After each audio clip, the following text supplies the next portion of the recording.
Welcome to episode 37 of Researching Happy.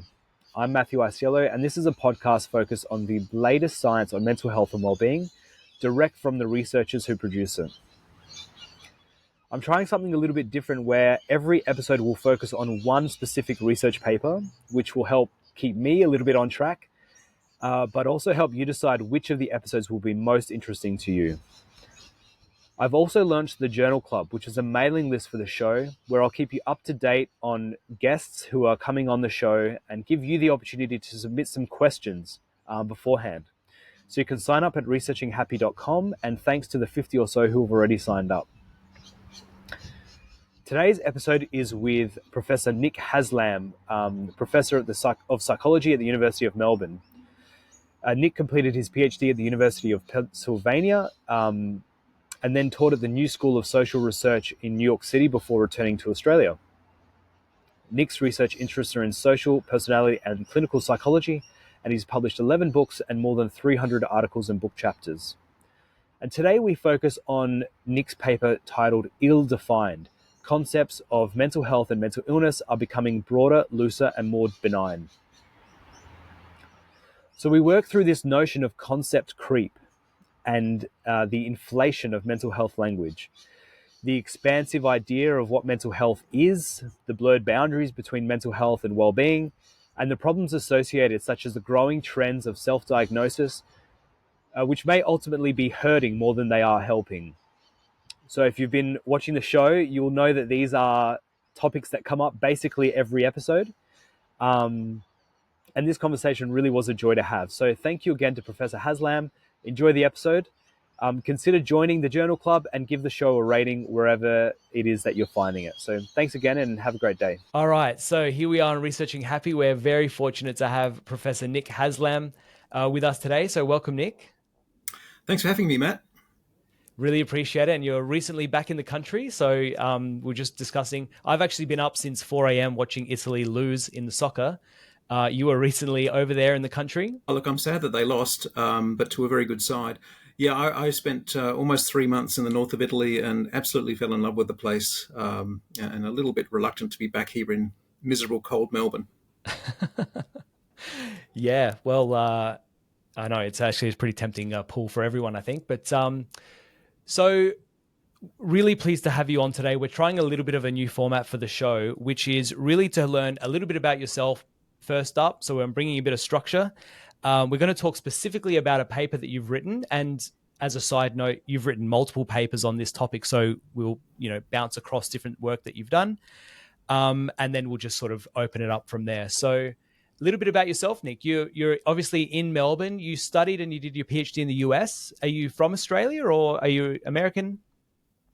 No, I'm Australian. I grew up pretty much all around the country. My dad's a geologist, and so he's actually from Adelaide. There you go. But I did my schooling all in Melbourne. I went to Melbourne Uni for my undergrad. I went to the University of Pennsylvania for my postgrad. Marty Seligman was on my committee, if I can names drop. I was just going to ask whether there was overlap with the pos-psych world. Yeah, well, this was before he was doing pos-psych. So I took seminars with him on dreaming and learned helplessness, and the attributional theory of depression was what he was up to at that time. But later, of course, I did take a great interest in what he was doing with positive psychology. And then I taught for a few years at a university in New York City. And then in my sort of late 30s, I guess it was, I got a little bit sick of being over there. And so I came back to my alma mater, and I've been here for 22 years. Very good. Yeah, I think Adelaide Uni has a weirdly very strong geology department, if I understand correctly. So I gather, yeah, and it's nothing I really know or understand very well, but I think it trained a lot of terrific exploration geologists. I gather it's still very, very strong, and because the mineral resources of South Australia are so substantial. Mm. So you must have been like that's a highly competitive place to be, University of Pennsylvania, particularly under Seligman in those years. You must have been like a standout student at that time. maybe not a lot has Well, one changed. doesn't like to brag, but yeah, I mean, I think it's hard to get into some of these things. But on the other hand, I think back in those days, not that many people from Australia were thinking about going to grad school overseas. It wasn't really the thing that people did. I think one thing that the current generation of students maybe doesn't realise is just how small the scene was back in those days. So this is, when I left, it was the mid to late 80s. Australian psychology was, I mean, I think it's fair to say, fairly small and weak. Growing and emerging, and there were some brilliant Sure. people there, but they didn't have the same kind of global clout that people do now. So I think, I was ambitious and I was pretty good at what I did. And I was a little bit lucky, I think, to get into a good place like University of Pennsylvania. But I don't think I embarrassed the country too much. I think I was a pretty good ambassador. And look, it was an amazing experience to rub shoulders with the people that you read about in textbooks. Yeah, that's amazing. And so fast forwarding a couple of years to now, what kind of work are you up to, and what drew you to the work that you do? Well, currently I'm doing this work that we're going to talk about today, I gather, on concept creep, which is, I won't go into in great detail because, I mean, we'll cover it. But I've done a range of things over the years. I'm now currently trying to be a social psychologist who also writes about personality. I trained at Penn as a clinical psychologist. I've always found clinical psychology really important. I did my internship and all my professional training. I didn't keep it up. I probably wasn't terribly good at it. But I've always had an interest in these topics, which are at the sort of intersection of clinical, social, and personality. Probably the best known work I've done is on dehumanization, a fairly grim sort of topic. And I've just decided after doing that for about 15 years, I wanted something new. And that's where the concept creep idea came from almost 10 years ago. Yeah, okay. So that I didn't realize that was sort of the main bulk of your work these days.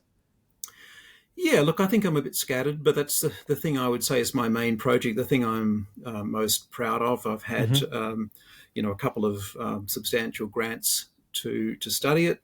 So I've really been working on it solidly, empirically, since 2016.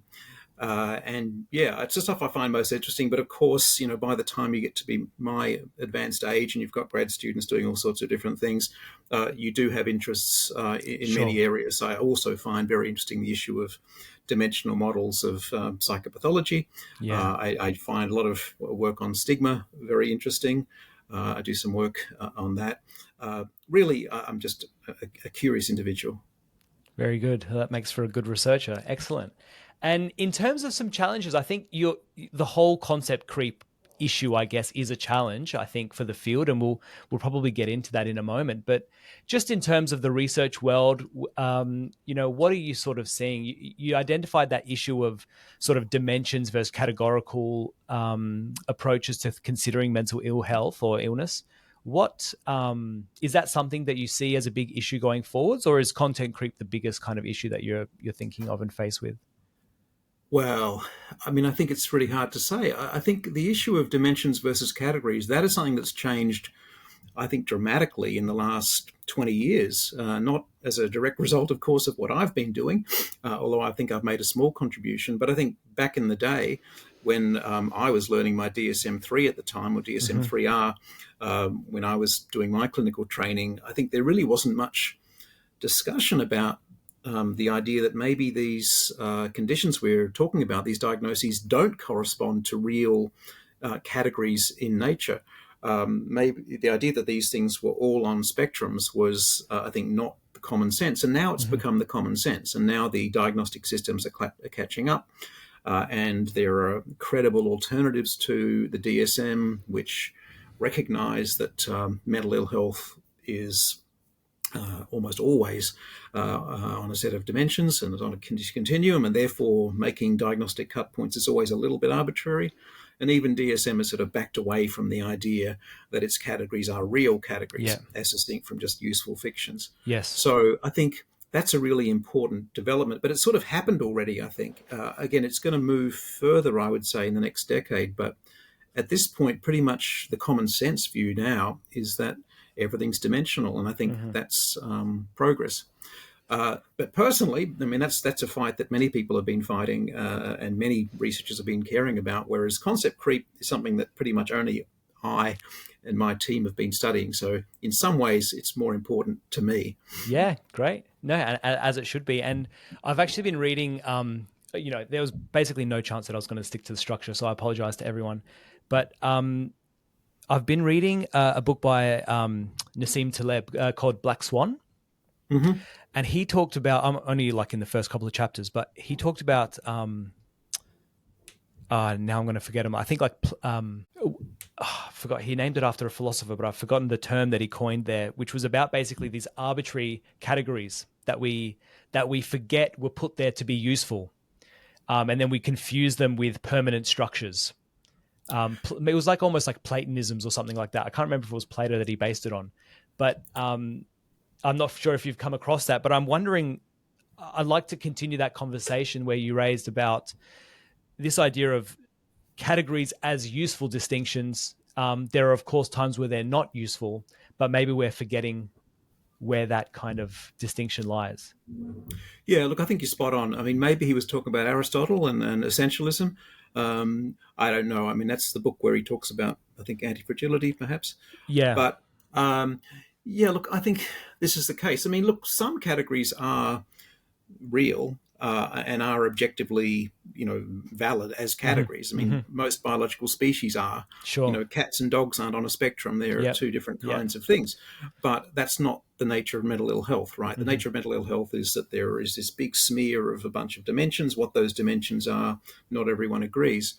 And so saying major depression isn't referring to some, objective all or nothing, dichotomous reality. It's just, as you say, a useful way of, dividing up the world. And it's only useful if it makes a difference to how we treat people, or allows us to make predictions about how they're likely to respond to events, how they're likely to respond to treatment, the likely course of their illness, and so on. So, diagnosing for the sake of diagnosing is a bit silly. Diagnoses are meant to be useful ways of making predictions about how someone will act or feel or respond to treatment and the like. And if it's not practically useful, we should dispense with it. Yeah, fantastic. Cool. So well answered. Thank you. So where we're going now, I guess, with this idea of concept creep is to discuss your paper. It was published in 2022 along with Henry Jackson, I believe, Professor Jackson, I believe. Emeritus Professor Jackson. So Emeritus. Henry is a distinguished clinical psychologist who was head of my school for a time, and he's retired but still very active and a lovely man. Very cool. And the title of the paper is Ill-Defined: Concepts of Mental Health and Illness Are Becoming Broader, Looser, and More Benign, published in Australian Psychiatry. So a bit of background from me, I came across this work because I'm really interested in, I think, the clarity of language in well-being, in positive mental health. We can't even determine what to call this thing, really. For a bit of background to you, Nick, we're in the process now of actually conducting a Delphi study, investigating, I guess, academic consensus on which dimensions of positive mental health academics from a range of disciplines would actually consider for a taxonomy. So that's kind of happening in the background with a couple of Uni Melbourne professors as well. So that's where I came across this idea, or at least your work. So where I'd love to start with the paper is, and for people that want to find it, I'll have a link in the show notes as well. What was the inspiration for this paper, or even more broadly, I guess, for this work? Well, I think it was mainly just that Henry and I would have coffee and just talk about what was wrong with the world, like two aging old men. And I think we just were a little bit concerned about some of the shifts that we're observing in the field, some of which we think are great. We're not against everything. But we are observing that a lot of the language of mental ill health seem to be changing. And again, usually when you write academic papers, you have to be very sober and careful, and you can't be too argumentative because reviewers might get upset, for example. So we thought, wouldn't it be great to write something a little bit strong, a little bit argumentative, putting out a rhetorical position that summarized some of the concerns we had about shifts in the language. And we identified three main concerns which we thought needed to be identified and talked about. We were trying to be a little bit, controversial, to raise the issues and make them strongly, and not hedge our bets and be overly Yep. cautious. But I think it basically came out of concerns we had. One of the three, not to skip ahead, but one of the three concerns we raised is about concept creep. So that was very much the thing I'd been studying for some time, and I was moving from studying concept creep in general, which I'm sure we'll define soon, towards concept creep specifically in the domain of mental health and illness. But then the other two things we were concerned about were things which I think more resonated with Henry, who I should say is the lead author on the paper. And so we just decided to join forces and try to squeeze it all into 2,000 or 3,000 words, and make an argument. Yeah, and look, I believe that you've done that extremely well. So let's go straight into it. Defining concept creep. How do you define that? Well, concept creep is the tendency for concepts involving harm to broaden their meanings over time. So that is to say, any concept which has to do with suffering or damage or impairment, violence, concepts of that sort of nature, I argue that in recent decades they've tended to come to refer to a wider range of phenomena than they used to. So the example I often give is bullying. Back in the day, in the 1970s, when the concept of bullying was introduced to psychology by a Norwegian psychologist, he was really clear, his name was Dan Olweus, really clear that bullying was a very specific kind of peer aggression. It had to be involving repeated behavior, intentional behavior, and it had to be perpetrated downwards in a status hierarchy or a power hierarchy. So an older kid against a younger kid, bigger kid against a smaller kid, group of kids against a single kid, etc. So he took great pains to define bullying in a very circumscribed, specific way, and it was referring to what happens among kids. Progressively over the last few decades, each one of those criteria has been relaxed. So now we often refer to bullying in adult contexts, in boardrooms or in workplaces. We've relaxed the requirement that the behavior has to be repeated. People will often say something is bullying based on a single incident. We allow bullying to be involving behavior that isn't intentionally designed to intimidate or hurt someone. We allow people to be called bullies who aren't just picking on someone beneath them in some hierarchy, but also upwards and sideways. So when I do my university's human resources manuals or modules, I find out I can bully fellow professors or my bosses as well as my underlings. And none of these things I'm saying are necessarily bad things. I'm just pointing out this is not what bullying used to mean. Bullying has expanded its territory to cover a much wider range of phenomena than it used to. And again, not to argue about the words changing meanings. Words always change meanings. But just to point out, there seems to be this inflationary trend in a specific set of words having to do with harm. So when I wrote this paper that started the concept creep idea, I pointed out a range of instances where this seemed to be happening, the same sort of parallel expansion of meaning of multiple concepts. So I looked at trauma, mental illness, prejudice, bullying, addiction, abuse. And each of these you can show within psychology. My focus at the time was within psychology, but I think it's happening within the culture more generally. There's been this tendency for words involving harm to just spread, and they spread in two ways. If you let me just keep on Absolutely, yeah.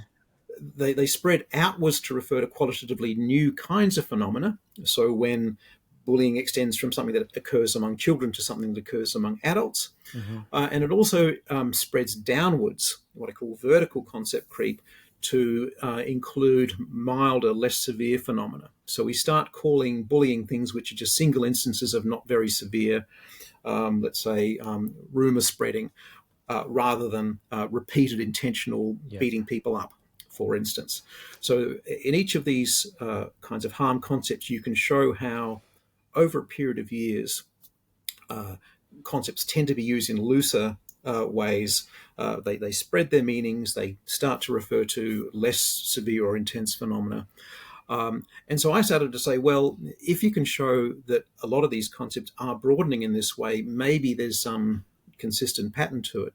Maybe there's some single dynamic underlying it. And what I argued at the time was that there could be multiple contributors to this, but one thing was that just the culture at large is becoming more sensitive to harm. Mm-hmm. And that's often a good thing. That is, we're not going to tolerate smaller harms that in past times we might have tolerated. Are we going to call out bullies? We're going to call out abusers. We're going to be sort of less tolerant of milder forms of prejudice, let's say. So that, in some respects, can be a good thing. But also, I've argued, we'd be foolish if we didn't think potentially it has some downsides as well. So in the mental illness or ill health domain, concept creep refers to the fact that mental illness now includes a much wider range of phenomena than it used to. So if you track progressive or consecutive editions of the DSM, for instance, it just spreads and spreads and spreads. And also, to some extent, you can see in the criteria for particular disorders loosening in some cases, what's sometimes called diagnostic inflation. So in the mental ill health domain, which is the focus of the paper that we're talking about, concept creep refers to this broadening of concepts related to mental ill health, both outwards and downwards. Mm-hmm. Thank you. And very, very clear. And I wonder, my question is really around the risks of content creep. In general, I'm happy to hear, but particularly maybe in this context. And this is where I guess I was thinking of tying in the sort of the dimensional versus categorical point that you made before, because I can imagine that a lot of the dimensional, if the dimensional, let's say, assessment of distress makes a lot of sense, I think, from a research perspective, but not necessarily from a practice perspective, where maybe a categorical approach makes a little bit more sense, because there's certain markers where we say actually there's some degree of dysfunction in life over some duration that's important, and we need to recognize that. Whereas potentially some of the this is where that vertical content creep spread has come in, where we've allowed those lower levels of distress to almost be synonymous, basically, within that category of a mental illness. Yeah, look, I think you're spot on. And I think that connection between the dimensional idea and concept creep is actually very insightful, and not many people have really grasped that to date. I think you're quite right. I think when you recognize that these things are on a continuum, and there really is a continuum from being just slightly distressed to being extremely distressed, then again, that's helpful for research, because we like continuous variables and they increase our statistical power and they let us do fancy, complicated statistics. But in a clinical context, you're right, you often need to sort of draw a line, and clinicians will make those judgments based on severity and impairment and duration. Yeah. And you will draw a line somewhere, and that line will be, involving, what sort of treatment, or is any treatment required, or is this just normal unhappiness, which all of us experience from time to time, maybe a lot.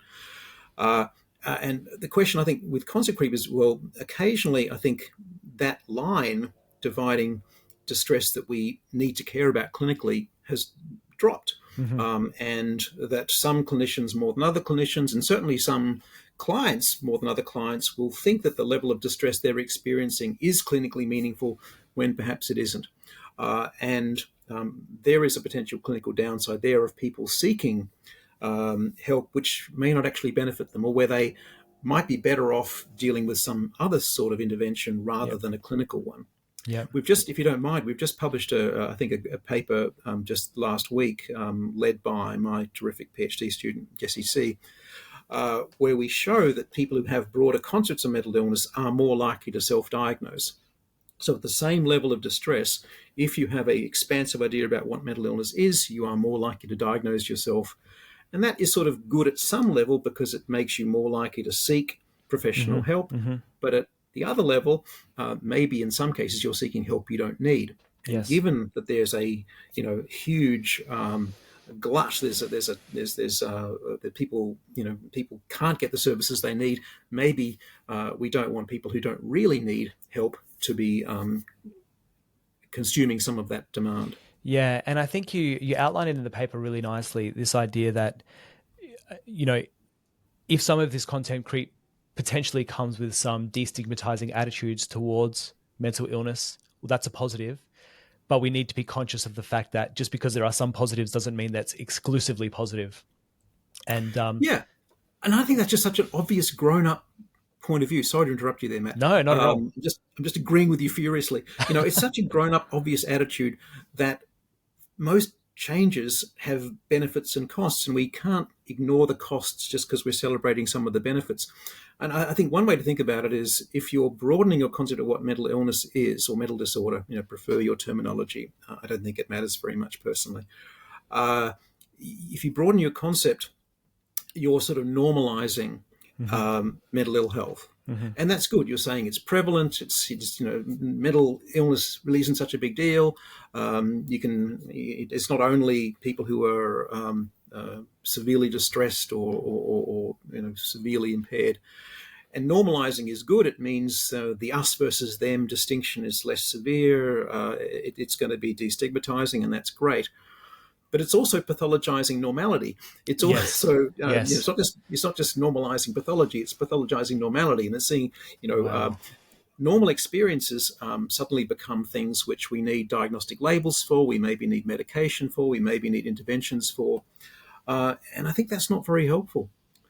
And there's actually some data to back this up, some Australian data. There was a paper that came out, again, I think it's led by Adelaide researchers, Steve Allison, showing that among better access patients, people at the very mild end of the distress spectrum get worse more often than they get better from therapy. So I think having more people whose troubles are more mild, if you like, and of course they're still suffering, but if their problems are more mild, maybe pathologizing them isn't a great idea. Yeah, and so this part of the conversation, I guess, is in the context of risks. And for those who aren't familiar with the way it works in Australia, I guess Better Access is the social healthcare scheme that was put in place, I think, in the 90s, I think maybe 2000s, to help support access to mental health services. And that is a damning statistic. This idea, so we're talking risks. You've just outlined one, which is really important, which is that if everybody meets if the threshold lowers, more people meet the threshold, and those who really needed that access are prevented. And like you say, there's evidence that that's the case.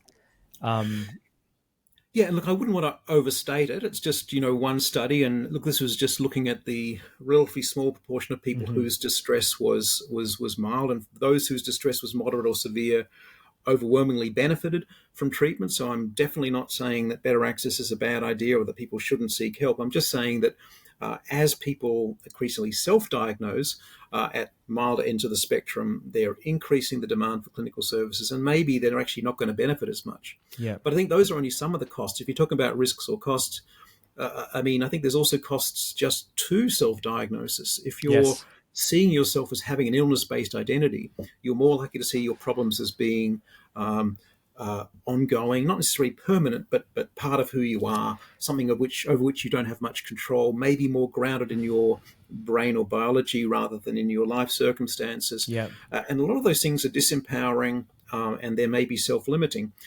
So I think there's the other downside of excessive self-diagnosis caused by concept creep. Yes, the identity can actually impair people as well. Yeah, the identity. That's exactly where I was going to go. So I was thinking, I see this. I think just in everyday conversation with things like, ADHD, or even what would be another one that people say? Anyway, that's enough, I guess. This thing of like, oh yeah, I do that because I'm ADHD. They've created this diagnosis which has got no bearing, I think, or any similarity to anything clinical, but it's become a descriptive of their identity or of who they are. Yeah, and I think often people blame social media for this, and I'm sure that's part of it. And look, obviously, ADHD, just in case we get in trouble for this, ADHD is a real thing. And no, I don't mean to say that. Yeah, and I know you're not denying that. But yeah, I think it's become one outcome, I think, of the very beneficial destigmatization we're witnessing within the cultures, that people are more willing to use these terms and don't see them as shameful things that they have to hide away. But on the other hand, as you say, it becomes a way of accounting for all sorts of things you do, some of which may be actually not that abnormal at all, unusual at all. Exactly. And again, often it's fairly harmless, but it's not always harmless. Yeah. Fantastic. So thank you. Any other risks is there anything we've brushed over there that you'd want to? Oh, I think they're the main ones I can remember. I think it's, unnecessary treatment, identity. I mean, I think one thing that's made, an argument that's made by Dr. Lucy Folks, who's a terrific clinical psychologist at Oxford. She wrote this wonderful paper with a colleague, Jack Andrews, last year, outlining what she calls the prevalence inflation hypothesis. And the hypothesis is basically aligned with this work on concept creep we're doing. She argues that growing mental health awareness is overall a good thing. It leads people to accurately understand mental ill health better and drives help seeking. But a downside of growing awareness can be what she calls over-identification, which is just excessive self-diagnosis. Yeah. And what she says one of the downsides is not just it changes people's identities, it actually can make mental health problems get worse through a self-fulfilling prophecy, or self-fulfilling, I think, process, I shouldn't say, rather than prophecy. So, for instance, the example she gives is, let's say you decide that you've got an anxiety disorder, when maybe it is sub-threshold in terms of a diagnosis. I mean, you get anxious before exams or before giving a public presentation or something like that. If you define your problem as an anxiety disorder, she argues, this can lead you to avoid examples where you might have to expose yourself to the thing you fear, or get accommodations at uni or school or in the workplace that allow you to avoid the sort of things which ultimately might help you overcome your problems. Avoiding things that you get anxious about actually entrenches that anxiety and makes it worse. So the act of self-diagnosis, or what she calls over-identification, could actually be bringing about a worsening of your mental ill health, not just through identity, but just through ordinary cognitive behavioral processes. So I think that's another possibility. At this point, there's no direct evidence for it, but it's very credible, I think, that the self-definition of having this problem can bring it into being by leading you to behave in certain kinds of ways. No, absolutely. Yeah. Okay. That's a really nice example again. Thank you.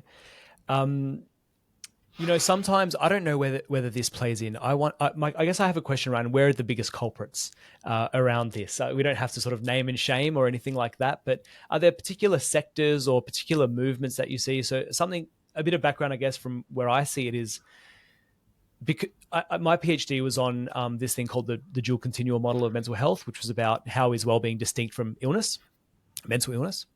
And so much of it is just a language game, because it depends how you define mental illness, depends how you define mental well-being, which makes it really challenging, basically. But I often, so part of my frustration throughout that process, and probably even to today, is that when we say mental health, no one really knows what we're talking about. At least in the Australian context, people mostly are thinking mental illness.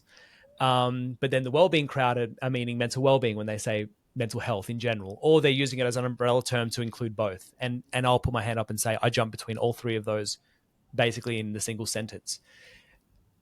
What I've found is that I sometimes I hear people say, we shifted from using mental illness language to mental health language because, it resonated with lived experience, or because consumer preferences, but I never seem to find any evidence that actually backs that up. Does that kind of resonate with you, or? Oh, totally. And look, I think Corey Key's work is so important on this sort of issue. Look, I think a lot of us are a little bit lazy with concepts. And look, those eggheads among us who have PhDs, of course, we're going to want conceptual precision, and we're not going to be able to enforce that on everyday people. And we should give up trying. We can't send people away to re-education camps and make sure they learn the correct definitions of terms. But yeah, look, I think there's an awful lot of looseness around, and especially with regard to mental health and illness. I mean, I think some of the move from mental illness or ill health to mental health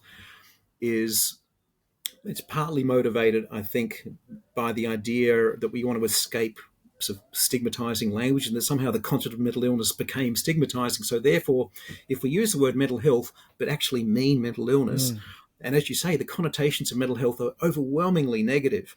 We've got a little media piece on this that I'll send to you, which you might want to distribute, which is exactly on this point, referencing the dual continuum model. I think it's a little bit foolish because you're using this word health, but you're actually still bringing with it all of the sort of taboo content. So part of it's that, part of it's just sort of looseness, and part of it's, I think, people want to have this, for very good reasons, they want to have this expansive idea about what mental health is, not just the absence of mental illness. But then the problem is, in my head, it does blur the boundary between mental health and well-being. And from my standpoint, that is problematic, because once you think mental health is well-being, then you start thinking that anything less than total well-being is mental illness. And I think that contributes to this billowing out, this inflation of what mental ill health is, and makes, I think, people intolerant of just ordinary unhappiness and ordinary distress. So, look, in terms of main culprits, I don't think I know whether there are main culprits. I think 30 years ago, we would have said it's those American psychiatrists. It's DSM. DSM is disease mongering. It's inflating diagnoses. It's trying to, big pharma is making it expand these diagnoses so it can sell more pills and medicalize the world. Actually, I don't think that's true anymore. If it ever was, I'm sure it was to some degree. Now, what's driving these expansive concepts of mental illness are just general people. It's the culture. Yeah. And actually, we've done a meta-analysis looking at whether DSM, since DSM-3 to DSM-5, has in fact expanded psychiatric categories, and it hasn't.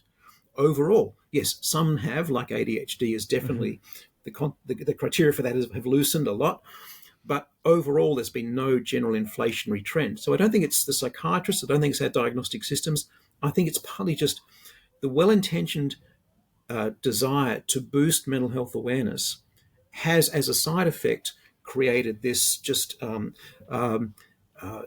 excessive overuse of these concepts, and they've broadened. What we find in our research, you're getting me very worked up here, Matt, so I'm sorry if I'm talking too much. No, I appreciate it. What we do in our research is we look at very large bodies of text, over a period of decades, extracts of articles from psychology journals, for instance, and we track how word meanings change over time using very clever computational techniques, which I don't fully understand, but my postdocs and PhD students do. And we show that the best predictor of broadening of meanings of harm concepts is how frequently they're used. So, and it sort of makes some sense. The more a concept gets used, the more it tends to expand its meanings. So I think one outcome of just talking about mental illness and mental ill health more is that almost naturally they start to refer to a wider range of things. So we start talking about sadness as depression. We start talking about ordinary worries as clinical anxieties. We start talking about inattentiveness as ADHD. And this sort of promiscuous use of clinical language, I think, is driven just by us. It's not driven by the psychiatrists. It's not driven by big pharma. It's just part of the culture. Yeah. So, I'm sure there are some people in particular who are deliberately broadening some of these concepts. You can talk about, concept entrepreneurs who are deliberately increasing their meaning because they just want to, or because it increases their, the scope of their work or makes their work more important and relevant. But I think generally there's just cultural shifts going on. We're talking about mental illness a whole lot more. We're talking about mental health a lot more. It probably overall has benefits, but it also has some costs. Yeah. Nicely done. And I'm just clicking the dots, connecting the dots now. Was it you that wrote, was it the conversation article that you wrote about the dual continuum model? I forget if it was there. I mean, I write a lot for them, but I also had a little one in the Melbourne University rag called Pursuit, which is called mental health is not equal to well-being. Which I think would be, which is the right down your alley. I think what you're doing in this area, trying to get some conceptual precision in the wellbeing space is so important, and I wish more people did that sort of work. Yeah, no, I appreciate that. Thank you. Yeah, I just remember coming across this. I was like, who else is doing this? Oh, they're an Australian. So it could very well have been yourself. So that's a nice tie in there. So where to from here? Is there like a fire alarm going on in the background? Yeah, sorry, it's something. You're not in any immediate danger or No, anything? look, but even if I was, this is so important to me, I would stay. While the Okay. where the flames were licking the door, I would still talk on, I Matt. That's how appreciate good it. this is. Yeah, I appreciate it. Conscious of your time, I'm wondering, what would you like to see? You outline some solutions in the paper, but like you say, the paper's not specifically just on content creep. It does talk about some of the other issues. I've got it in front of me. The rise of broad umbrella concepts like distress and trauma, which is just, I guess, imprecise use of language. The conflation with mental health and well-being, which we've discussed a little bit. What would you like to see? If someone's listening to this and thinking, actually, this sounds a little bit like me. I'm not that precise with my language. I haven't really connected the dots on what I might be doing here. What would your recommendations be in their sort of professional or like even clinical life or something like that? Well, I don't want to be the language police, and just as well, because if I tried to be, it wouldn't work anyway. But look, I think people should just interrogate how they use these words. Are you starting to use trauma, for instance, in its sort of new colloquial sense, which basically means anything vaguely adverse, or are you using it in a sort of more narrow, principled sort of way? People just, especially in the professionals, I think we need to be mindful of the language we use, because it is influential. It does have an impact on how everyday people understand these issues. So just not contributing to the continued expansion of these concepts by being a bit more reflective and thoughtful about how we use terms. Mm-hmm. I think avoiding, as you say, avoiding these sort of generic big amorphous concepts like mental health or mental ill health or mental illness or distress, which we don't really know what we mean by anyway, and try to use more specific terms where possible. And just also just I think this is pretty unhelpful advice because it's general, but just thinking, is there a downside to me using vague terms, using terms in slightly hyperbolic ways, calling relatively mild things clinical phenomena? Mm-hmm. Am I contributing to a cultural trend which more and more, I think, is having a downside? It's had in the past, it's had a positive benefit. It's reduced some stigma. It's inclined people to go and get help rather than suffer privately. Those things are good, but maybe the pendulum has swung a bit too far. And do I want to be part of that pendulum, or do I want to be sort of pushing it back to something a bit more sensible? Yeah. So I don't think that's very practical guidance, but I just think we all need to just interrogate our language. Yeah. No, absolutely. And you was just as you're speaking, sort of, I guess one of the, whether it's real or perceived or just not real at all, I don't know, this sort of social push towards, I guess, sort of valuing sort of victimization in a way, looking for ways to identify as a victim in some sense, that gives you sort of some social credibility these days. And sometimes it should. Maybe some would argue that the pendulum has swung too much. I do wonder whether, some of this language, or like things like trauma, obviously things like microaggressions and these sorts of things, does that play into this concept at all, do you think? Oh, absolutely. I mean, I think this is an interesting case. Microaggressions was one of the concepts that I addressed in the 2016 paper as an example of the broadening of prejudice. And I got in quite a lot of hot water from some of the people who were responding to the article because I think they objected and thought I was saying, subtle forms of prejudice don't exist. And I was never saying that. I was just saying, look, from a definitions point of view, this concept of prejudice has increased, and maybe it's gone too far in some cases. So I think, that's an example, and I think there is some sort of connection between sort of victimization concerns, victim of trauma, victim of violence, victim of prejudice, and mental illness, and they do demonstrate similar sort of dynamics. I think, again, 30, 40 years ago, when I was coming up in the field, probably partly because of stigma, people would certainly be much less likely to acknowledge that they are suffering some sort of mental health problem. And now people are very eager to do that, and they do get some sort of social benefit, and they also get material benefits as well. You can get extra time on your exams, you can get various accommodations, and that, generally speaking, again, might be a good thing. But I think we've actually incentivized identifying with mental illness categories, and we shouldn't therefore be surprised when that sort of behavior increases. I think it's also interesting, and this continues to fascinate me. We find that people who have more politically progressive beliefs or attitudes, opinions, tend to have broader concepts of mental illness, and they're more likely to self-diagnose.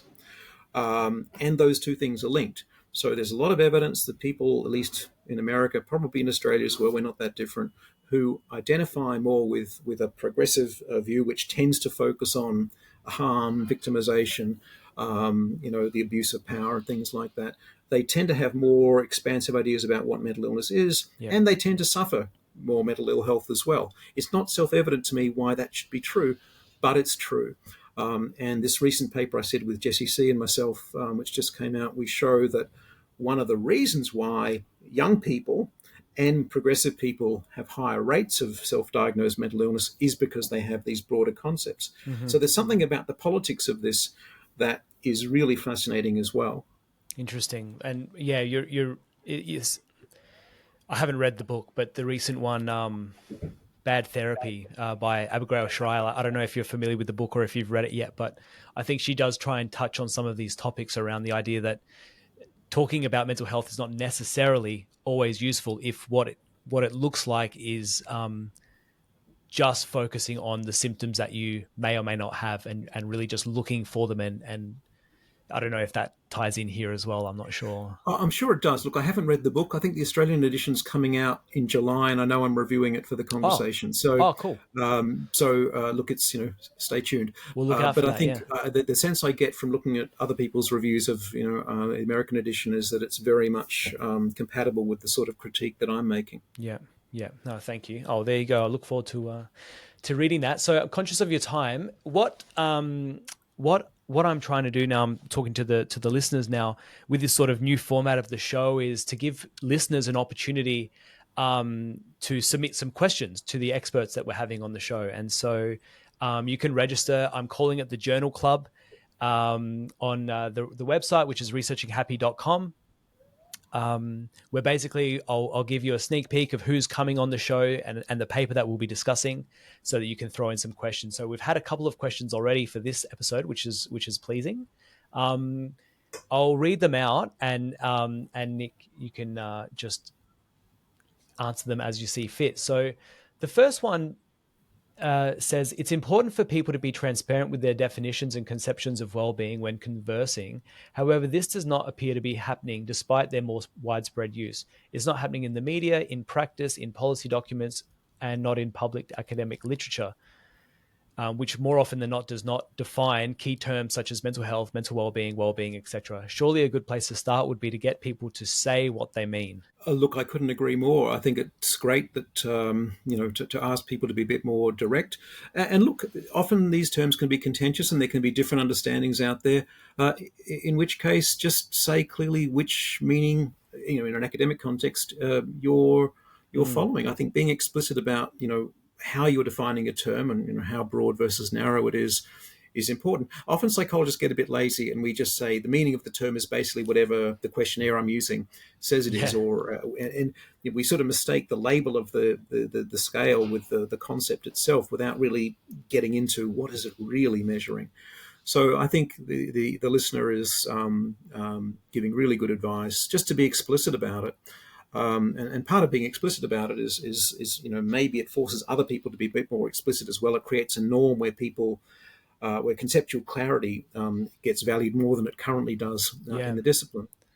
Because I think you're right, the listener's right. There's just a lot of very loose terminology. I mean, it drives me a bit bonkers when I read in important policy documents people saying, mental health and well-being, without any clarification of, well, how are these things related in your model? What's the difference? Are these just meant to be kind of synonyms? We're just using two words to refer to one thing, or if they're different things, how are they different? If they're different, how do we deal with them differently?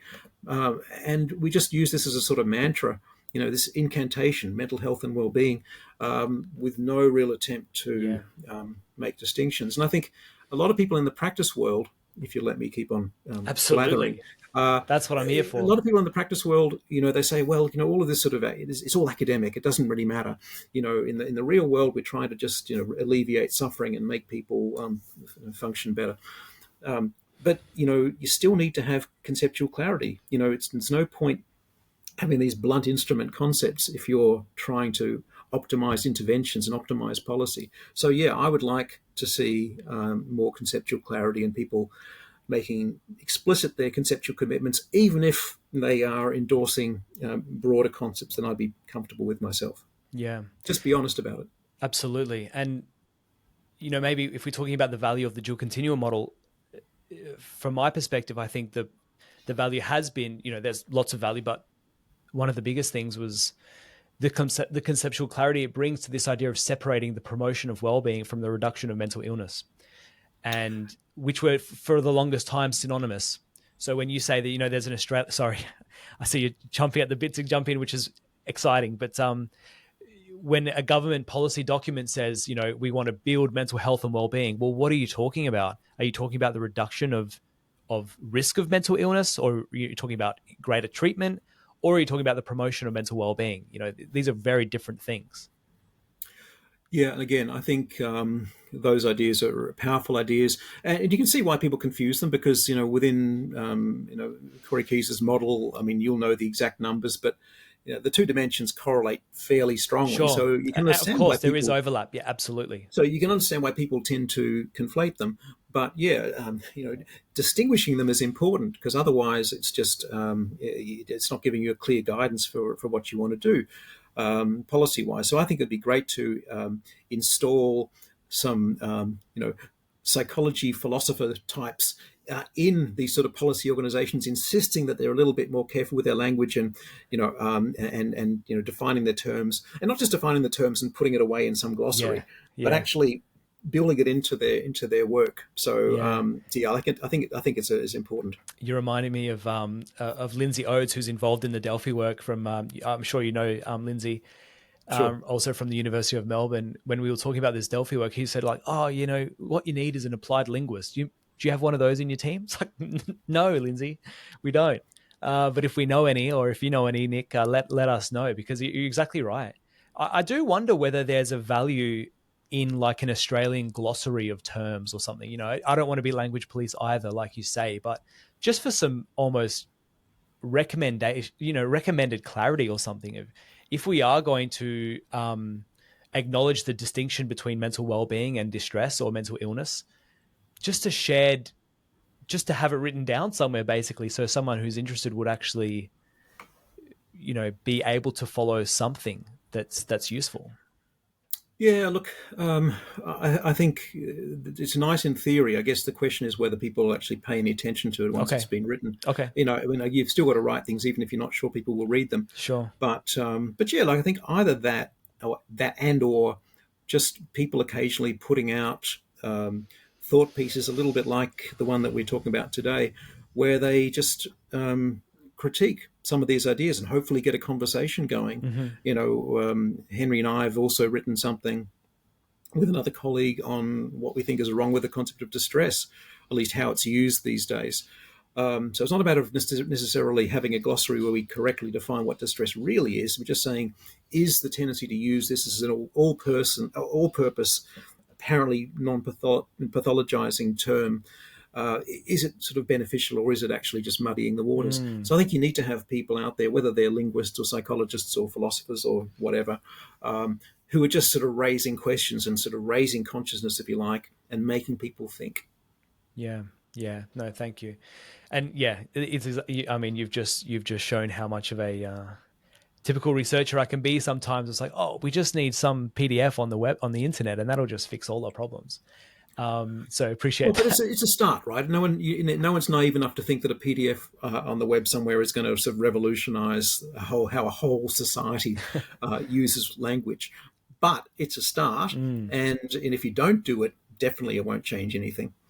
Yeah, absolutely.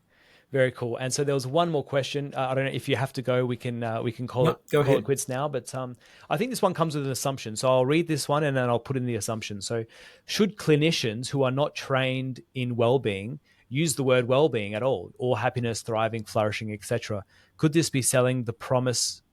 Could this be selling or promising false hope, and thus move into ethically murky territory for registered practitioners working beyond their trained scope? So I think this comes maybe with an assumption that, well, it would be my assumption attached to this question, that well-being people incorrectly use the mental illness language. And maybe that's from a lack of training in that space. Yeah, look, I think, but it could also be the other way around as well. I mean, I think if you're a clinician of some sort used to working in the in a mental illness space, if you can sort of throw around wellness language, maybe that increases your attractiveness to clients as well. I'm sure. I'm sure it goes both ways. Look, I think again, I don't want to weigh into issues of practice because I'm not in the practice world, and don't really want to pontificate about that.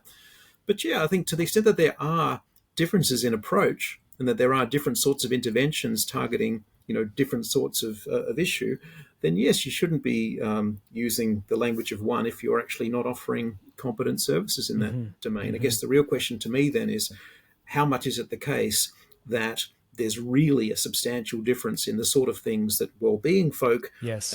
positive psychology and the like folk tend to use versus those that clinical psych type people use? How different are the tools? Yeah. If they are, then yes, you should not be using language which implies you have skills in tools that you have never learned.